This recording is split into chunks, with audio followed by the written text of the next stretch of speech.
Hey, vení a hablarlo. ¿De qué vamos a hablar hoy? De lo que pasó esta semana.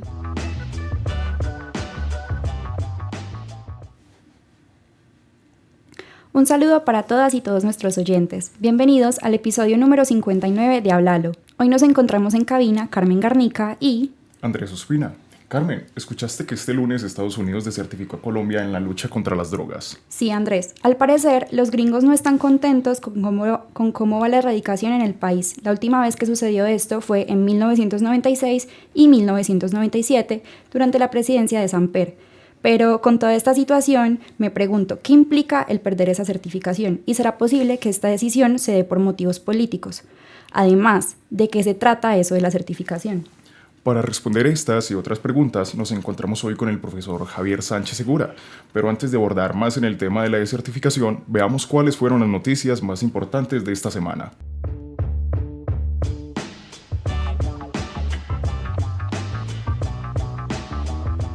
La JEP emitió su primera sentencia contra 7 exintegrantes del último secretariado de las extintas FARC por el secuestro de más de 21.000 personas.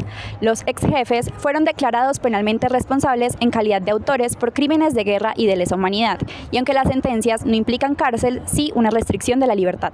El 12 de septiembre arrancó la Fiesta del Libro y la Cultura de Medellín. Durará hasta el 21 de este mismo mes. Cuenta con una programación de más de 3.000 actividades como conversatorios, talleres y mucho más en el Taller Botánico y en el Parque Explora.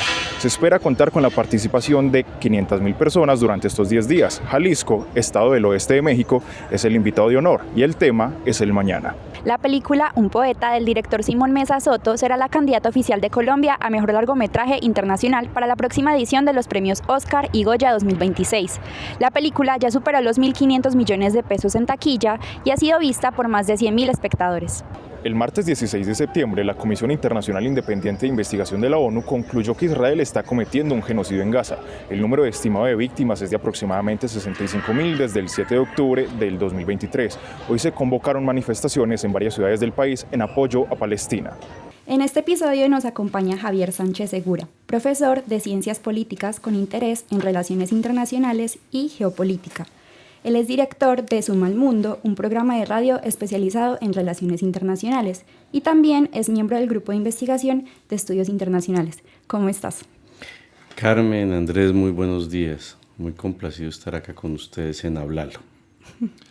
Profesor Javier, agradecemos mucho su participación en este episodio. Y para comenzar, queríamos hacerle una pregunta que muchas personas se pueden estar haciendo en estos momentos. ¿Qué es la desertificación dada por Estados Unidos y cómo puede afectar al país en estos siguientes meses? Pues la desertificación es un procedimiento que se ha inventado el gobierno de los Estados Unidos para calificar a los países según los criterios de cumplimiento, entre comillas, de los objetivos de control de antinarcóticos. Sin embargo, es una certificación que es a todas luces ilegal en la medida en que los Estados Unidos no son una institución internacional de tipo intergubernamental que deba hacer esa certificación. En un determinado caso sería la organización, la Agencia de las Naciones Unidas para el Control del Narcotráfico, la que debiera expedir esa certificación, pero no un gobierno particular que obviamente utiliza las certificaciones como una arma de carácter político más que con un criterio técnico. Bueno, ya que nos toca como el tema de que la utiliza como un arma de carácter político, como cuando hicieron el anuncio por parte de Estados Unidos, mencionaron como que esta decisión o el fallo de Colombia para cumplir sus obligaciones con el control de drogas en el último año recae solamente en su liderazgo político. O sea, es como un mensaje que está muy claro. Le queríamos preguntar cómo esta decisión sí puede afectar las elecciones del próximo año, y pues si nos puede también profundizar un poco como sobre el peso político que hay detrás de esta decisión. Primero lo del tema del contenido político. Efectivamente, esa desertificación no la hace los Estados Unidos con otro tipo de gobierno, la hace con los gobiernos que no son abiertamente pro-norteamericanos o que están arrodillados a los dictados de Estados Unidos, y por tanto solamente se le expide esa desertificación, se castiga, digamos, se utiliza como un castigo a aquellos gobiernos que caen en desgracia con los Estados Unidos. Esa es la razón que explica por qué a lo largo de tantos años de una política antinarcótico solamente en 2 ocasiones ha sido certificada Colombia, que una actual con el actual gobierno de Gustavo Petro y otra con el gobierno de Ernesto Samper. Ambos gobiernos, digamos, con tintes soberanistas y no matriculados abiertamente por Estados Unidos. Entonces, digamos, eso es absolutamente claro.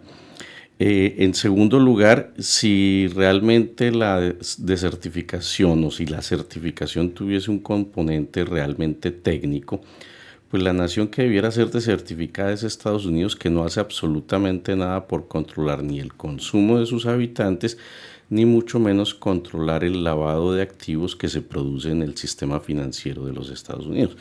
La mayor parte de las inmensas ganancias que deja el narcotráfico en el mundo no regresan a los países de origen, no regresan a Colombia, ni a Venezuela, ni a Bolivia, Perú, los países andinos, que es donde se produce la hoja de coca, sino que se quedan en el circuito financiero de los Estados Unidos, enjugando y dinamizando la economía de los Estados Unidos. Ustedes podrán notar que nunca encontrarán una noticia en la que se mencione que un mafioso o un líder del narcotráfico en Estados Unidos ha sido puesto preso. Eso no existe. Entonces, esa es una certificación, repito, que tiene abiertamente un contenido político. Y sobre el tema de las elecciones, ¿cómo cree que podría afectar el próximo año? No creo que haya una implicación directa sobre las elecciones. Digamos, las elecciones manejan otro tipo de dinámicas y la agenda que está discutiéndose y que es determinante a la hora de definir las elecciones son de otro tipo. Obviamente que los sectores de oposición en Colombia van a intentar aprovechar el tema de la desertificación para convertirla en una bandera de campaña electoral, pero creo que no su alcance en tema electoral será menor. Yo no creo que tenga un impacto grande. Además, de aquí a las elecciones eso ya se habrá enfriado, el tema habrá salido de los titulares de la prensa, entonces eso no creo que vaya a afectar. Obviamente la desertificación puede tener algún tipo de afectaciones, sobre todo en la ayuda financiera que los Estados Unidos brindan justamente para programas de erradicación de cultivos y demás, y también para el suministro y fortalecimiento de las fuerzas militares, que son las que deben controlar el tema del narcotráfico. Pero lejos de ser eso un inconveniente, por lo menos desde mi punto de vista, sería algo positivo para el país. Si la desertificación permite que de manera colateral Colombia rompa vínculos o se distancie de esa relación tan estrecha y tan sumisa que ha tenido con la política exterior norteamericana, debemos saludar que eso ocurra. Profesor Javier, con algo que menciona, ¿por qué Estados Unidos decidió desertificar a Colombia sin llegar a tocar nada más en estos momentos como los recursos económicos que le da el país o el apoyo militar? ¿Puede ser algún tipo como de advertencia o alguna estrategia para mostrarse benevolente con Colombia y con el resto de países? Yo creo que tiene ingredientes de las dos cosas que tú comentas. En primer lugar, debemos recordar que en Colombia hay 7 bases militares norteamericanas con presencia de los Estados Unidos. Y son unas bases estratégicas para los Estados Unidos porque desde esas bases Estados Unidos puede controlar los otros países vecinos, Brasil, Venezuela, Ecuador. Y cuando digo controlar no es solamente para temas de control de narcotráfico, es efectivamente para utilizar desde esas bases, hacer inteligencia cibernética, una serie de procedimientos que eventualmente pueden ser utilizados para agredir a algún país. Eventualmente una de esas bases militares podría ser utilizada, a menos de que el gobierno colombiano lo impidiera, pudiera ser utilizada por los Estados Unidos para intentar agredir a Venezuela, como ha sido su interés desde hace rato. Pero adicionalmente, digamos, la certificación o la desertificación no afecta porque no procura afectar de manera profunda, porque Estados Unidos entiende que Colombia es un país estratégico en la región. Quizás en esta ocasión proceden de manera extrañamente inteligente, porque sabe que si procede abiertamente en contra del gobierno colombiano, cada vez va a ir arrojando al gobierno colombiano en los brazos de las potencias que compiten con los Estados Unidos.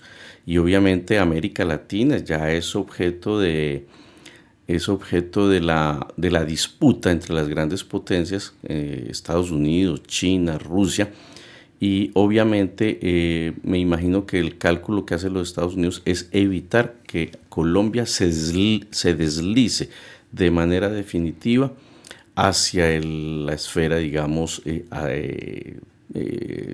cercana a China o a los BRICS.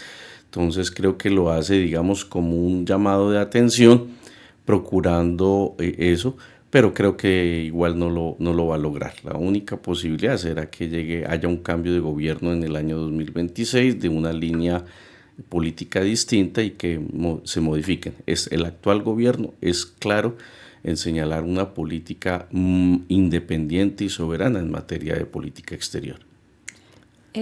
Bueno, yo creo que hay como algo que usted ya tocó previamente, y es como la tensión entre esas dos visiones de la guerra contra las drogas que tiene Estados Unidos y que tiene el gobierno Petro. No sé si podría como profundizarnos más sobre ese tema, como qué es la visión que tiene Estados Unidos y por qué está chocando tanto como con el proyecto de este gobierno. Bueno, lo primero es señalar que la lucha contra las drogas es una cosa que ya lleva bastantes décadas. Fue, digamos, presentada en primer lugar por el gobierno de Richard Nixon, que era un gobierno, digamos, de corte conservador en los Estados Unidos, adscrito al Partido Republicano.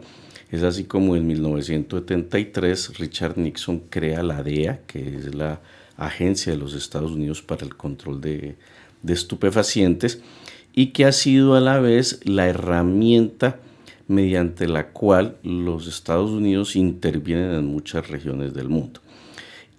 Pero siempre desde un comienzo la política antinarcóticos de los Estados Unidos enfatizaba el componente militar, no el componente de un tema de salud pública o un tema de política pública distinto, sino era, digamos, un tema de un tratamiento de carácter militar. Entonces siempre la concepción de Estados Unidos ha sido la de atacar primero los cultivos, a los cultivadores, a los campesinos sencillos de Bolivia, de Ecuador, de Perú, de Colombia, pero no hacer un esfuerzo mayor por atacar la demanda de estupefacientes de los ciudadanos norteamericanos. Entonces, esa es la primera diferencia grave. Mientras que el actual gobierno de Colombia, desde su época por la alcaldía, siempre tuvo claro que el tema de las adicciones debía ser tratado de manera como una política de salud. Y en el caso concreto de la erradicación de cultivos, este gobierno ha preferido la erradicación manual, la erradicación concertada con las comunidades campesinas, en la medida en que entiende que las mismas circunstancias económicas del país han obligado a muchos campesinos a cultivar la hoja de coca. Digamos, no es que a los campesinos colombianos, bolivianos, peruanos adoren y tengan por vocación ser cultivadores de coca. Aparte del carácter ancestral que tiene la planta, es claro que en la medida en que la política neoliberal que se impuso a partir de los años 90 en toda América Latina, la agricultura comercial se arruinó, y se arruinó justamente para beneficiar la agricultura y los excedentes agrícolas de Estados Unidos. Entonces, mientras que antes de la apertura económica Colombia era gran productor de cereales y otros bienes de carácter alimenticio, con la apertura económica la agricultura se arruina, no dejando entonces opción a los campesinos de un cultivo rentable distinto que la hoja de coca. Entonces, digamos, la perspectiva, el enfoque del actual gobierno es resolver los problemas en la base, y resolver los problemas en la base es garantizar que hayan cultivos verdaderamente rentables y sustentables para el campesinado que los lleven a pensar seriamente en abandonar el cultivo de la hoja de coca. Pero mientras eso no ocurra, pues los campesinos por pura lógica, que la necesidad de alimentar a sus familias, tendrán que cultivar el cultivo más rentable, y el cultivo más rentable sigue siendo por ahora la hoja de coca. Eso puede cambiar en la medida en que incluso también los patronos de consumo en los Estados Unidos están modificándose, y ya el consumo que se hace más es de drogas de tipo sintético y no de una hoja de carácter ancestral como es la hoja de coca, a partir de la cual se produce la cocaína. Entonces, digamos, son enfoques bastante diferentes, que creo que son difíciles de conciliar. Profe, teníamos una pregunta relacionada también a algo que se decía en el comunicado, y es que se le atribuía mucha culpa al gobierno actual de Colombia, o sea, al del presidente Petro. Y la problemática sí se da solo desde las políticas del gobierno Petro contra las drogas, o también influye, por ejemplo, la desfinanciación que se dio a principios de año y que se venía hablando desde finales del año pasado con lo de la USAID, porque al final muchos de esos recursos se utilizaban para estrategias sociales, por ejemplo, para la sustitución de cultivos. Estados Unidos también tiene parte de culpa en lo que está sucediendo hoy en día, y de que por ejemplo, los campesinos que se han dedicado al cultivo de hoja de coca como la única alternativa que tienen económica, ¿es algo colombiano o también viene desde Estados Unidos? Efectivamente, ese recorte de los recursos de la USAID afecta a muchos programas sociales, aunque el mismo presidente Trump se encargó de hacer evidente que a través de los proyectos de USAID también se han financiado golpes de Estado, desestabilización de gobiernos y demás. De manera camuflada se financiaban ONGs, o incluso se pagaban a periodistas para que se conviertan en gacetilleros de proyectos de desestabilización de gobiernos y demás. Entonces, ahí puede haber algo, aunque creo que es un componente menor que puede estar afectando. Yo creo que el problema más del control del narcotráfico bajo este gobierno tiene que ver de pronto con las dificultades que ha tenido el gobierno en su proyecto de paz total, y específicamente con el papel que están cumpliendo algunas de estas organizaciones insurgentes que se declararon en disidencia de la vieja estructura de las FARC y que siguen manteniendo como financiación de su actividad armada el tema del narcotráfico. Y desafortunadamente algunas de estas organizaciones, así provengan de la estructura de las FARC, de las extintas FARC, digamos que han perdido, por lo menos esa es mi perspectiva, aunque no soy experto en temas de conflicto armado, pero han perdido el norte y han perdido todo tipo de componente ideológico y político, y se han dedicado exclusivamente al narcotráfico, digamos, a la ganancia del tema del narcotráfico. Entonces, el gobierno colombiano, este gobierno, en la perspectiva de llegar a una paz dialogada, quizás tal vez eso ha sido, digamos, ha sido visto o ha sido instrumentalizado por algunas de estas organizaciones insurgentes que se han aprovechado, y con tal de que el gobierno, para manipular un poco al gobierno colombiano,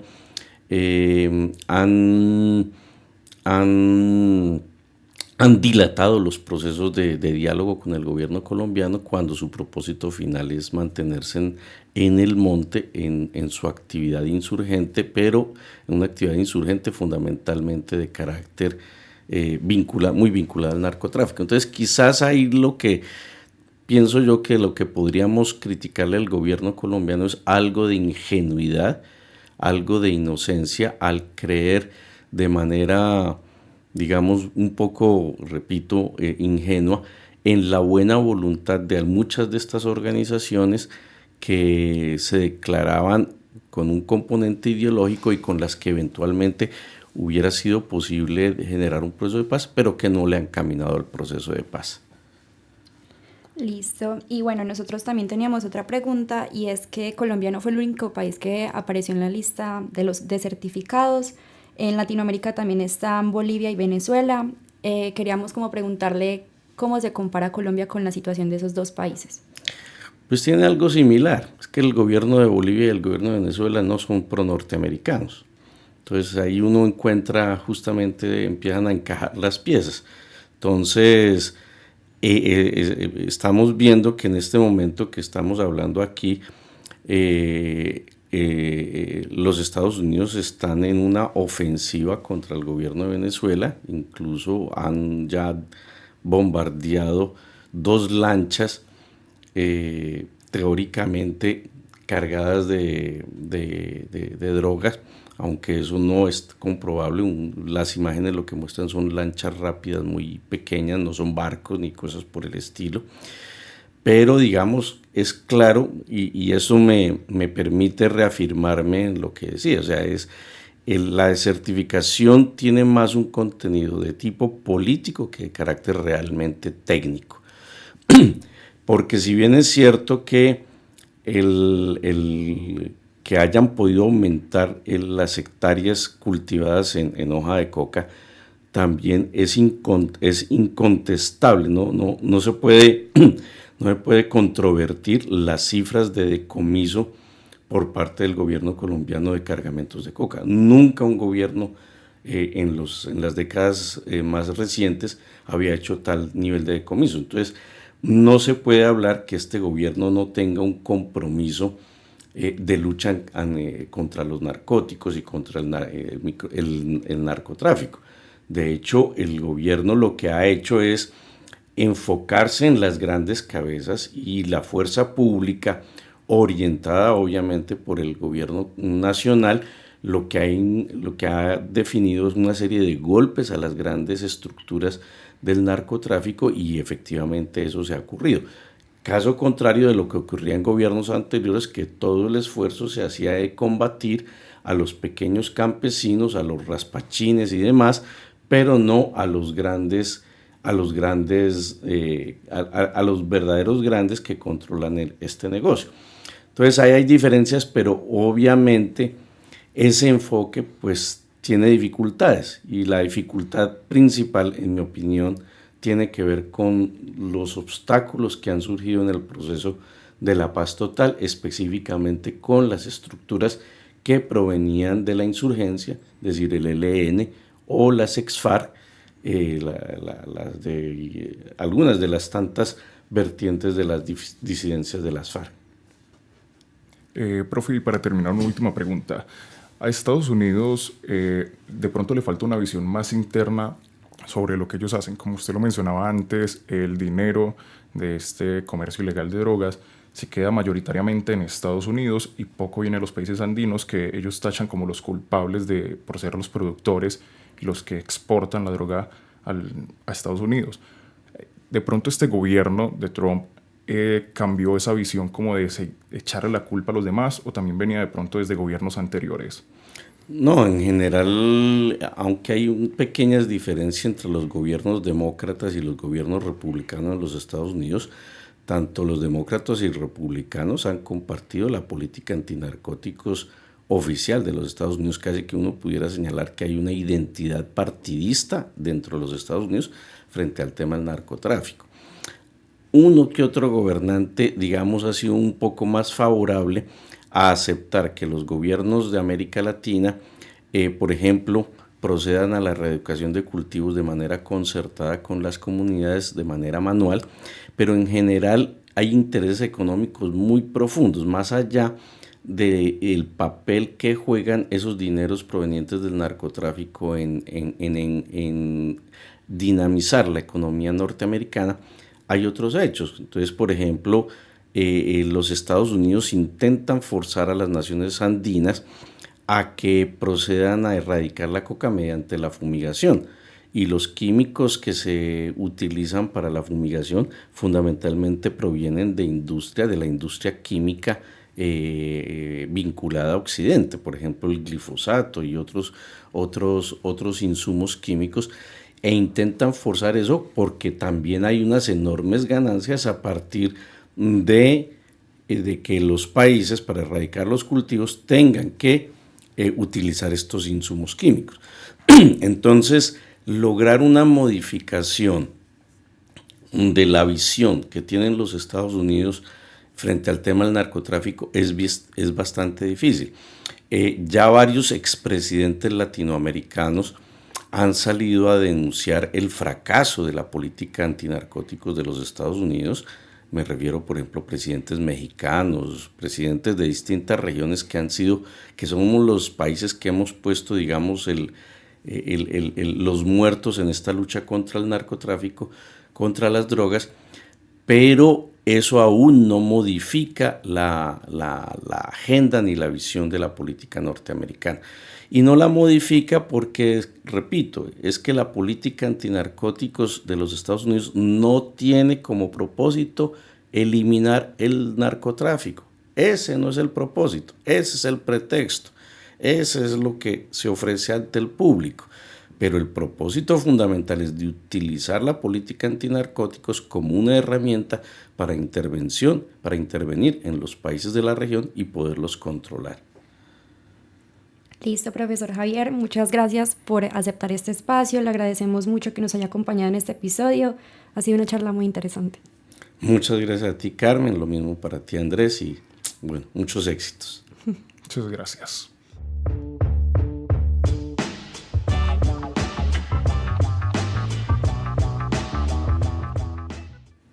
En los próximos días y meses se seguirá conversando sobre este tema, sobre todo porque según el Departamento de Estado de Estados Unidos, la desertificación será reconsiderada si el gobierno asume una postura más agresiva para erradicar la coca y reducir su producción y tráfico. Dentro de un año, con un nuevo presidente, sabremos si Estados Unidos renovará la certificación para Colombia. Hoy estuvimos en cabina Andrés Felipe Bedoya Y Carmen Carolina Garnica.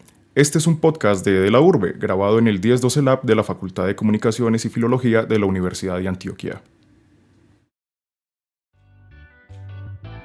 Recuerda seguirnos en nuestras redes sociales como @delaurbe en Instagram y TikTok y @delaurbe_lab en X. Además, podrás ampliar todo el contenido en nuestro sitio web.